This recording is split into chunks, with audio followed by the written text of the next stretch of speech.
Chapter 9. Reach Out and Elect Someone. In The Last Hurrah, Edwin O'Connor's fine novel about lusty party politics in Boston, Mayor Frank Skeffington tries to instruct his young nephew in the realities of political machinery. Politics, he tells him, is the greatest spectator sport in America.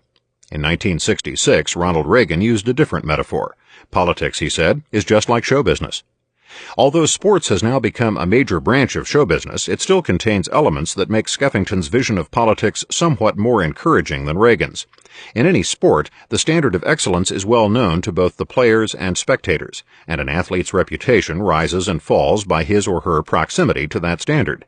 Where an athlete stands in relation to it cannot be easily disguised or faked, which means that David Garth can do very little to improve the image of an outfielder with a .218 batting average. It also means that a public opinion poll on the question, who is the best woman tennis player in the world, is meaningless. The public's opinion has nothing to do with it. Martina Navratilova's serve provides the decisive answer. One may also note that spectators at a sporting event are usually well aware of the rules of the game and the meaning of each piece of the action. There is no way for a batter who strikes out with the bases loaded to argue the spectators into believing that he has done a useful thing for his team, except perhaps by reminding them that he could have hit into a double play. The difference between hits and strikeouts, touchdowns and fumbles, aces and double faults cannot be blurred, even by the pomposities and malapropisms of a Howard Cosell. If politics were like a sporting event, there would be several virtues to attach to its name: clarity, honesty, excellence. But what virtues attach to politics if Ronald Reagan is right? Show business is not entirely without an idea of excellence, but its main business is to please the crowd, and its principal instrument is artifice. If politics is like show business, then the idea is not to pursue excellence, clarity, or honesty, but to appear as if you are, which is another matter altogether. And what the other matter is can be expressed in one word: advertising. In Joe McGinnis's book about Richard Nixon's campaign in 1968, The Selling of the President, he said much of what needs to be said about politics and advertising, both in his title and in the book, but not quite all. For though the selling of a president is an astonishing and degrading thing, it is only part of a larger point. In America, the fundamental metaphor for political discourse is the television commercial. The television commercial is the most peculiar and pervasive form of communication to issue forth from the electric plug. An American who has reached the age of 40 will have seen well over 1 million television commercials in his or her lifetime, and has close to another million to go before the first Social Security check arrives. We may safely assume, therefore, that the television commercial has profoundly influenced American habits of thought.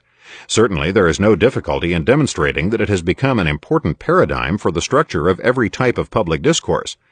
My major purpose here is to show how it has devastated political discourse, but there may be some value in my pointing first to its effect on commerce itself. By bringing together in compact form all of the arts of show business, music, drama, imagery, humor, celebrity, the television commercial has mounted the most serious assault on capitalist ideology since the publication of Das Kapital. To understand why, we must remind ourselves that capitalism, like science and liberal democracy, was an outgrowth of the Enlightenment. Its principal theorists, even its most prosperous practitioners, believed capitalism to be based on the idea that both buyer and seller are sufficiently mature, well-informed, and reasonable to engage in transactions of mutual self-interest. If greed was taken to be the fuel of the capitalist engine, then surely rationality was the driver. The theory states, in part, that competition in the marketplace requires that the buyer not only knows what is good for him, but also what is good. If the seller produces nothing of value as determined by a rational marketplace, then he loses out. It is the assumption of rationality among buyers that spurs competitors to become winners, and winners to keep on winning. Where it is assumed that a buyer is unable to make rational decisions, laws are passed to invalidate transactions, as for example those which prohibit children from making contracts. In America, there even exists in law a requirement that sellers must tell the truth about their products, for if the buyer has no protection from false claims, rational decision-making is seriously impaired. Of course, the practice of capitalism has its contradictions. Cartels and monopolies, for example, undermine the theory, but television commercials make hash of it. To take the simplest example, to be rationally considered, any claim, commercial or otherwise, must be made in language. More precisely, it must take the form of a proposition, for that is the universe of discourse from which such words as true and false come. If that universe of discourse is discarded, then the application of empirical tests, logical analysis, or any of the other instruments of reason are impotent. The move away from the use of propositions in commercial advertising began at the end of the 19th century. But it was not until the 1950s that the television commercial made linguistic discourse obsolete as the basis for product decisions. By substituting images for claims, the pictorial commercial made emotional appeal, not tests of truth, the basis of consumer decisions. The distance between rationality and advertising is now so wide that it is difficult to remember that there once existed a connection between them. Today, on television commercials, propositions are as scarce as unattractive people. The truth or falsity of an advertiser's claim is simply not an issue. A McDonald's commercial, for example, is not a series of testable, logically ordered assertions. It is a drama, a mythology, if you will, of handsome people selling, buying, and eating hamburgers, and being driven to near ecstasy by their good fortune. No claims are made, except those the viewer projects onto or infers from the drama. One can like or dislike a television commercial, of course, but one cannot refute it. Indeed, we may go this far. The television commercial is not at all about the character of products to be consumed. It is about the character of the consumers of products. Images of movie stars and famous athletes, of serene lakes and macho fishing trips, of elegant dinners and romantic interludes, of happy families packing their station wagons for a picnic in the country, these tell nothing about the products being sold. But they tell everything about the fears, fancies, and dreams of those who might buy them.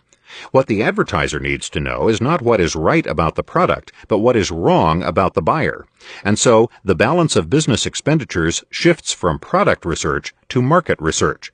The television commercial has oriented business away from making products of value and toward making consumers feel valuable, which means that the business of business has now become pseudo-therapy. The consumer is a patient assured by psychodramas. All of this would come as a great surprise to Adam Smith, just as the transformation of politics would be equally surprising to the redoubtable George Orwell. It is true, as George Steiner has remarked, that Orwell thought of newspeak as originating in part from the verbiage of commercial advertising. But when Orwell wrote in his famous essay Politics and the English Language that politics has become a matter of defending the indefensible, he was assuming that politics would remain a distinct, although corrupted, mode of discourse. His contempt was aimed at those politicians who would use sophisticated versions of the age-old arts of doublethink, propaganda, and deceit. That the defense of the indefensible would be conducted as a form of amusement did not occur to him. He feared the politician as deceiver, not as entertainer. The television commercial has been the chief instrument in creating the modern methods of presenting political ideas. It has accomplished this in two ways. The first is by requiring its form to be used in political campaigns. It is not necessary, I take it, to say very much about this method. Everyone has noticed and worried in varying degrees about it, including former New York City Mayor John Lindsay, who has proposed that political commercials be prohibited. Even television commentators have brought it to our attention, as for example Bill Moyers in The 32nd President, a documentary on his excellent television series A Walk Through the 20th Century. My own awakening to the power of the television commercial as political discourse came as a result of a personal experience of a few years back when I played a minuscule role in Ramsey Clark's Senate campaign against Jacob Javits in New York. A great believer in the traditional modes of political discourse, Clark prepared a small library of carefully articulated position papers on a variety of subjects from race relations to nuclear power to the Middle East. He filled each paper with historical background, economic and political facts, and, I thought, an enlightened sociological perspective. He might as well have drawn cartoons. In fact, Jacob Javits did draw cartoons, in a manner of speaking.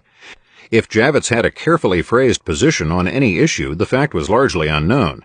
He built his campaign on a series of 30-second television commercials in which he used visual imagery, in much the same way as a McDonald's commercial, to project himself as a man of experience, virtue, and piety. For all I know, Javits believed as strongly in reason as did Ramsey Clark, but he believed more strongly in retaining his seat in the Senate, and he knew full well in what century we are living. He understood that in a world of television and other visual media, political knowledge means having pictures in your head more than having words.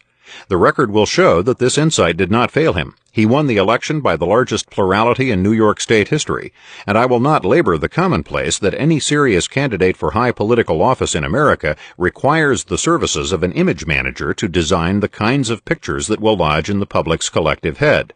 I will want to return to the implications of image politics, but it is necessary before that to discuss the second method by which the television commercial shapes political discourse. Because the television commercial is the single most voluminous form of public communication in our society, it was inevitable that Americans would accommodate themselves to the philosophy of television commercials. By accommodate, I mean that we accept them as a normal and plausible form of discourse. By philosophy, I mean that the television commercial has embedded in it certain assumptions about the nature of communication that run counter to those of other media, especially the printed word. For one thing, the commercial insists on an unprecedented brevity of expression. One may even say instancy. A 60-second commercial is prolix. 30 seconds is longer than most. 15 to 20 seconds is about average. This is a brash and startling structure for communication, since, as I remarked earlier, the commercial always addresses itself to the psychological needs of the viewer. Thus, it is not merely therapy, it is instant therapy. Indeed, it puts forward a psychological theory of unique axioms. The commercial asks us to believe that all problems are solvable, that they are solvable fast, and that they are solvable fast through the interventions of technology, techniques, and chemistry. This is, of course, a preposterous theory about the roots of discontent, and would appear so to anyone hearing or reading it. But the commercial disdains exposition, for that takes time, and invites argument. It is a very bad commercial indeed that engages the viewer in wondering about the validity of the point being made. That is why most commercials use the literary device of the pseudo-parable as a means of doing their work. Such parables as the ring around the collar, the lost traveler's checks, and the phone call from the son far away not only have irrefutable emotional power, but, like biblical parables, are unambiguously didactic. The television commercial is about products only in the sense that the story of Jonah is about the anatomy of whales, which is to say, it isn't. Which is to say further, it is about how one ought to live one's life. Moreover, commercials have the advantage of vivid visual symbols through which we may easily learn the lessons being taught. Among those lessons are that short and simple messages are preferable to long and complex ones, that drama is to be preferred over exposition, that being sold solutions is better than being confronted with questions about problems. Such beliefs would naturally have implications for our orientation to political discourse. That is to say, we may begin to accept as normal certain assumptions about the political domain that either derive from or are amplified by the television commercial.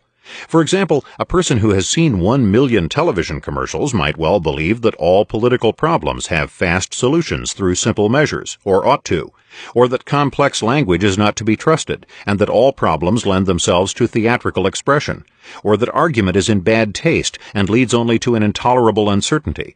Such a person may also come to believe that it is not necessary to draw any line between politics and other forms of social life. Just as a television commercial will use an athlete, an actor, a musician, a novelist, a scientist, or a countess to speak for the virtues of a product in no way within their domain of expertise, television also frees politicians from the limited field of their own expertise. Political figures may show up anywhere, at any time, doing anything, without being thought odd, presumptuous, or in any way out of place. Which is to say, they have become assimilated into the general television culture as celebrities. Being a celebrity is quite different from being well known. Harry Truman was well known, but he was not a celebrity. Whenever the public saw him or heard him, Truman was talking politics. It takes a very rich imagination to envision Harry Truman, or for that matter, his wife, making a guest appearance on The Goldbergs or I Remember Mama. Politics and politicians had nothing to do with these shows, which people watched for amusement, not to familiarize themselves with political candidates and issues. It is difficult to say exactly when politicians began to put themselves forward intentionally as sources of amusement. In the 1950s, Senator Everett Dirksen appeared as a guest on What's My Line? When he was running for office, John F. Kennedy allowed the television cameras of Ed Murrow's Person to Person to invade his home. When he was not running for office, Richard Nixon appeared for a few seconds on Laugh-In, an hour-long comedy show based on the format of a television commercial. By the 1970s, the public had started to become accustomed to the notion that political figures were to be taken as part of the world of show business. In the 1980s came the deluge. Vice presidential candidate William Miller did a commercial for American Express. So did the star of the Watergate hearings, Senator Sam Ervin. Former President Gerald Ford joined with former Secretary of State Henry Kissinger for brief roles on Dynasty. Massachusetts Governor Mike Dukakis appeared on St. Elsewhere. Speaker of the House Tip O'Neill did a stint on Cheers. Consumer advocate Ralph Nader, George McGovern, and Mayor Edward Koch hosted Saturday Night Live. Koch also played the role of a fight manager in a made-for-television movie starring James Cagney. Mrs. Nancy Reagan appeared on Different Strokes. Would anyone be surprised if Gary Hart turned up on Hill Street Blues, or if Geraldine Ferraro played a small role as a Queen's housewife in a Francis Coppola film?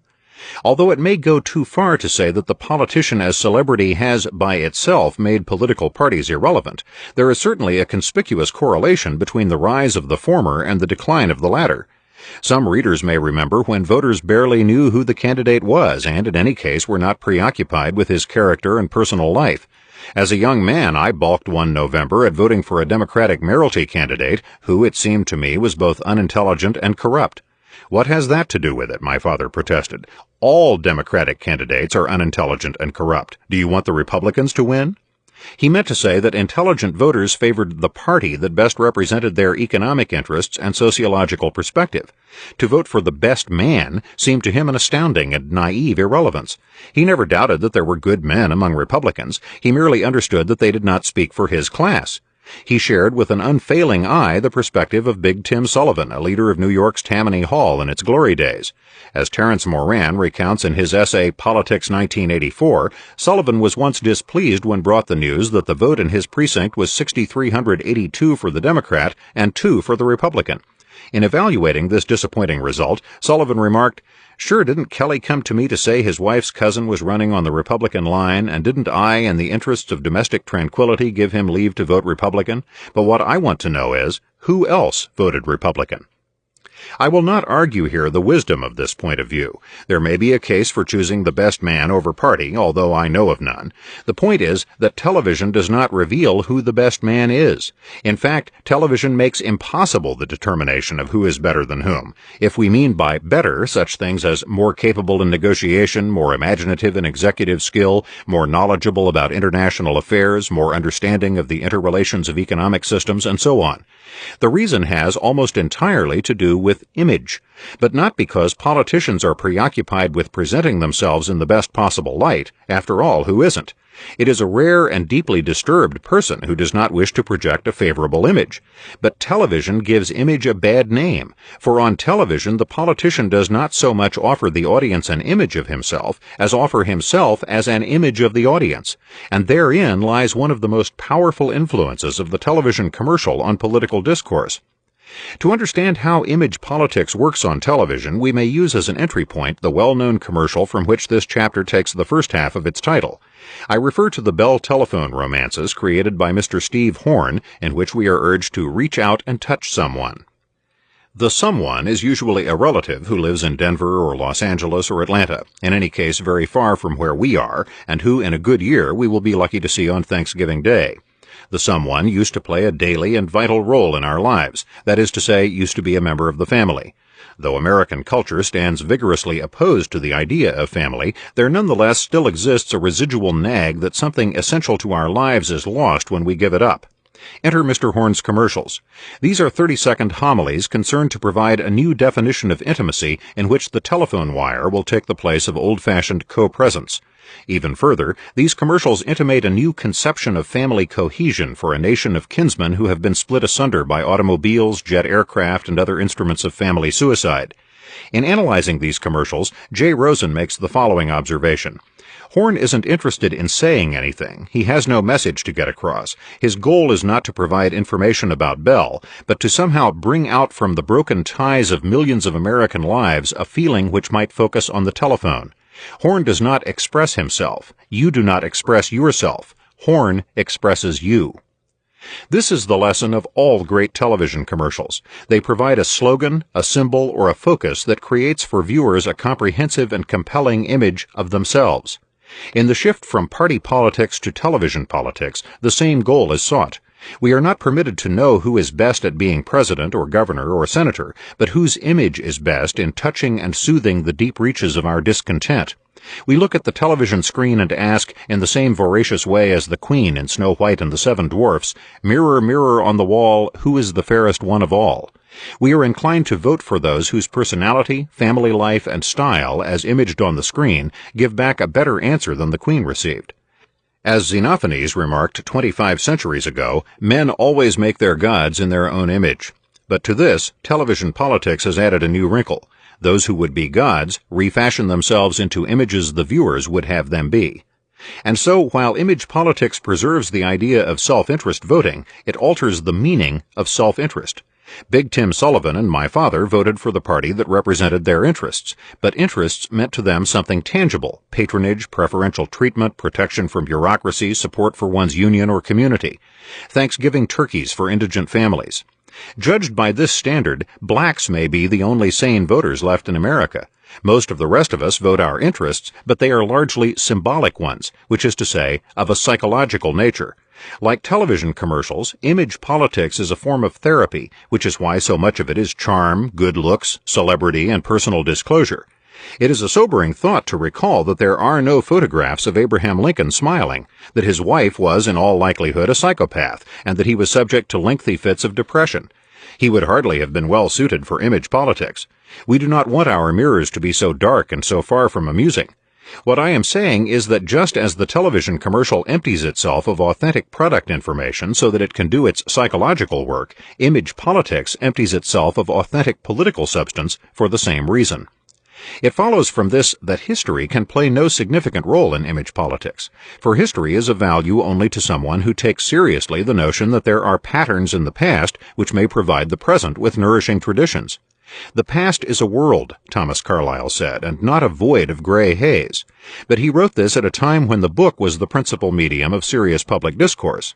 A book is all history. Everything about it takes one back in time, from the way it is produced to its linear mode of exposition to the fact that the past tense is its most comfortable form of address. As no other medium before or since, the book promotes a sense of a coherent and usable past. In a conversation of books, history, as Carlyle understood it, is not only a world, but a living world. It is the present that is shadowy. But television is a speed-of-light medium, a present-centered medium. Its grammar, so to say, permits no access to the past. Everything presented in moving pictures is experienced as happening now, which is why we must be told in language that a videotape we are seeing was made months before.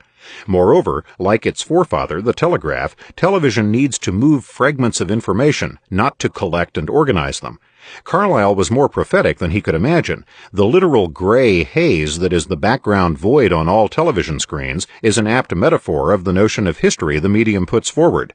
In the age of show business and image politics, political discourse is emptied not only of ideological content, but of historical content as well. Czeslaw Miłosz, winner of the 1980 Nobel Prize for Literature, remarked in his acceptance speech in Stockholm that our age is characterized by a refusal to remember. He cited, among other things, the shattering fact that there are now more than 100 books in print that deny that the Holocaust ever took place. The historian Karl Schorske has, in my opinion, circled closer to the truth by noting that the modern mind has grown indifferent to history because history has become useless to it.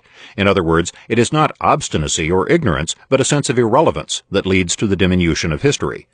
Television's Bill Moyers inches still closer when he says, "I worry that my own business helps to make this an anxious age of agitated amnesiacs. We Americans seem to know everything about the last 24 hours, but very little of the last 60 centuries or the last 60 years." Terence Moran, I believe, lands on the target in saying that with media whose structure is biased toward furnishing images and fragments, we are deprived of access to an historical perspective. In the absence of continuity and context, he says, bits of information cannot be integrated into an intelligent and consistent whole. We do not refuse to remember, neither do we find it exactly useless to remember. Rather, we are being rendered unfit to remember. For if remembering is to be something more than nostalgia, it requires a contextual basis, a theory, a vision, a metaphor, something within which facts can be organized and patterns discerned. The politics of image and instantaneous news provides no such context, is in fact hampered by attempts to provide any. A mirror records only what you are wearing today. It is silent about yesterday. With television, we vault ourselves into a continuous, incoherent present. History, Henry Ford said, is bunk. Henry Ford was a typographic optimist. History, the electric plug replies, doesn't exist. If these conjectures make sense, then in this Orwell was wrong once again, at least for the Western democracies. He envisioned the demolition of history, but believed that it would be accomplished by the state, that some equivalent of the Ministry of Truth would systematically banish inconvenient facts and destroy the records of the past. Certainly this is the way of the Soviet Union, our modern-day Oceania. But as Huxley more accurately foretold it, nothing so crude as all that is required. Seemingly benign technologies devoted to providing the populace with a politics of image, instancy, and therapy may disappear history just as effectively, perhaps more permanently, and without objection. We ought also to look to Huxley, not Orwell, to understand the threat that television and other forms of imagery pose to the foundation of liberal democracy, namely, to freedom of information. Orwell quite reasonably supposed that the state, through naked suppression, would control the flow of information, particularly by the banning of books. In this prophecy, Orwell had history strongly on his side, for books have always been subjected to censorship in varying degrees wherever they have been an important part of the communication landscape. In ancient China, the Analects of Confucius were ordered destroyed by Emperor Chu Huangti. Ovid's banishment from Rome by Augustus was in part a result of his having written Ars Amatoria. Even in Athens, which set enduring standards of intellectual excellence, books were viewed with alarm. In Areopagitica, Milton provides an excellent review of the many examples of book censorship in classical Greece, including the case of Protagoras, whose books were burned because he began one of his discourses with the confession that he did not know whether or not there were gods. But Milton is careful to observe that in all the cases before his own time, there were only two types of books that, as he puts it, the magistrate cared to take notice of: books that were blasphemous and books that were libelous. Milton stresses this point because, writing almost 200 years after Gutenberg, he knew that the magistrates of his own era, if unopposed, would disallow books of every conceivable subject matter. Milton knew, in other words, that it was in the printing press that censorship had found its true métier, that in fact information and ideas did not become a profound cultural problem until the maturing of the age of print. Whatever dangers there may be in a word that is written, such a word is 100 times more dangerous when stamped by a press, and the problem posed by typography was recognized early, for example by Henry VIII, whose Star Chamber was authorized to deal with wayward books. It continued to be recognized by Elizabeth I, the Stuarts, and many other post-Gutenberg monarchs, including Pope Paul IV, in whose reign the first Index Librorum Prohibitorum was drawn. To paraphrase David Reisman only slightly, in a world of printing, information is the gunpowder of the mind. Hence come the censors in their austere robes to dampen the explosion. Thus Orwell envisioned that 1. Government control over 2. Printed matter posed a serious threat for Western democracies. He was wrong on both counts. He was, of course, right on both counts insofar as Russia, China, and other pre-electronic cultures are concerned. Orwell was, in effect, addressing himself to a problem of the age of print, in fact, to the same problem addressed by the men who wrote the United States Constitution. The Constitution was composed at a time when most free men had access to their communities through a leaflet, a newspaper, or the spoken word. They were quite well positioned to share their political ideas with each other in forms and contexts over which they had competent control. Therefore, their greatest worry was the possibility of government tyranny. The Bill of Rights is largely a prescription for preventing government from restricting the flow of information and ideas. But the Founding Fathers did not foresee that tyranny by government might be superseded by another sort of problem altogether, namely the corporate state, which through television now controls the flow of public discourse in America.